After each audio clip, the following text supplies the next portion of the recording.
If you're encountering a node allocation error on CoreWeave 2026, follow these steps to resolve the issue quickly. This guide will help you troubleshoot and fix the problem efficiently. Step 1. Check node availability. Ensure that there are available nodes in your CoreWeave account. Log into your dashboard and verify the current status of your nodes. If all nodes are in use, you may need to wait or release some resources. Step 2. Review resource allocation. Don't continue before doing this.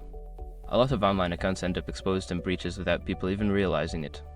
Use srogue to constantly monitor your email and accounts and get alerted immediately if your information gets leaked online.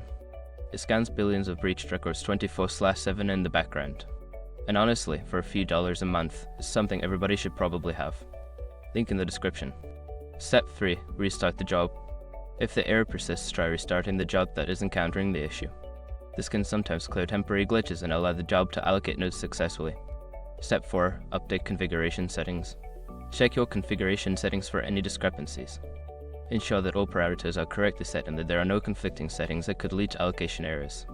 Step 5. Contact support. If none of the above steps resolve the issue, reach out to CoreWeave support for assistance. Provide them with details about the error and the steps you've already taken to troubleshoot. By following these steps, you should be able to fix the node allocation error on CoreWeave 2026.